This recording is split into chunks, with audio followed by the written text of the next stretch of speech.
नमस्कार, मैं राजू प्रजापति। स्वागत है आपका हिस्ट्री क्रिएटर में। चलिए आज देखते हैं हम लोग महत्वपूर्ण विशेषताएं एवं स्थल में कि कालीबंगा के बारे में आज जानेंगे। तो कालीबंगा के बारे में क्या है कि ये कालीबंगा राजस्थान में पड़ता है। राजस्थान के गंगा जिले के अंतर्गत आता है।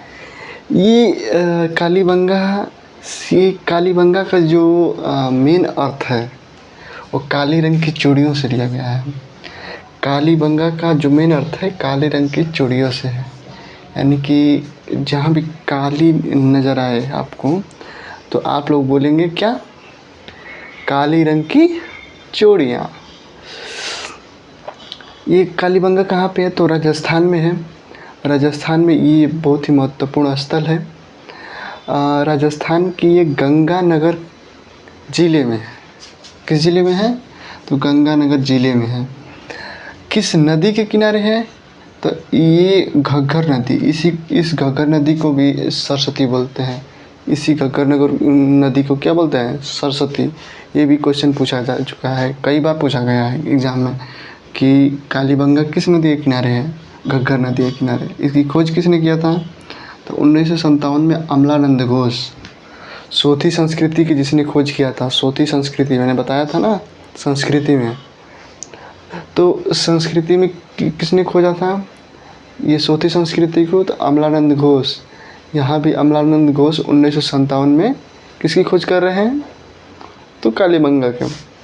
1960 में बीके थापर, इसके नेतृत्व में इस कालीबंगा का उत्खनन किया गया था।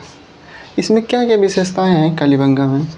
तो कालीबंगा में जैसे कि मैंने बताया था कि एक होता था पश्चिमी टीला, एक होता था पूर्वी टीला।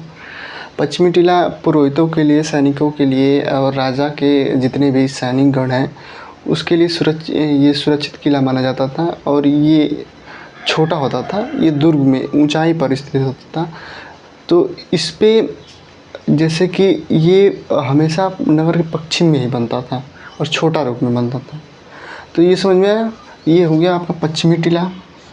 ये पूर्वी टीला में लोग रहते थे, जितने भी व्यापारी लोग हैं,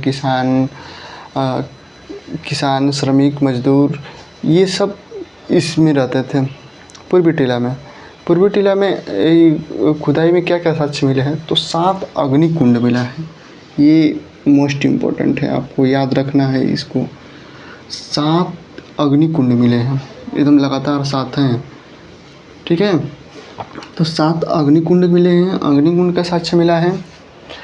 सिंह युक्त देवता, यानी सिंह युक्त एक देवता मिले हैं, सिंह युक्त पशुपति की तरह, और वो बकरी को लेकर जा रहे हैं, ठीक। जूता हुआ खेत मिला है, एक जूता हुआ खेत मिला है। जूता हुआ खेत मिला है और उसमें एक तरफ घना जूता गया है। तो ये कहा जाता है कि उसमें बोया गया था आपका चना, ठीक है। एक तरफ घना जूता गया तो उसमें बताया गया कि उसमें चना बोया गया था, और एक तरफ थोड़ा सा दूर जोता गया है तो उसको कहते हैं कि उसमें सरसों बोया गया था।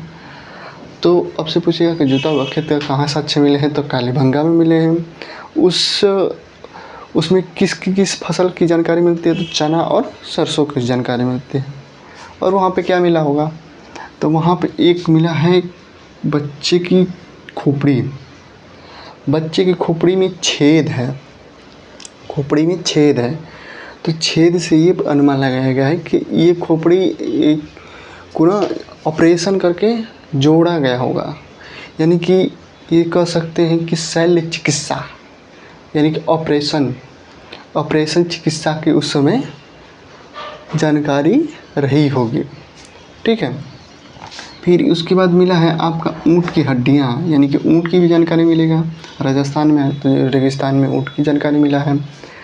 यहाँ पे एक और इम्पोर्टेंट है विशेषता कि यहाँ पे जल निकालने के लिए, यानी कि जो भी पानी वेस्टेज रहेगा उसको निकालने के लिए किस प्रकार की नाली बनाई गई है? तो लकड़ी की नाली बनाई गई है। ये भी इम्पोर्टेंट है, ये भी क्वेश्चन पूछा गया है बार बार।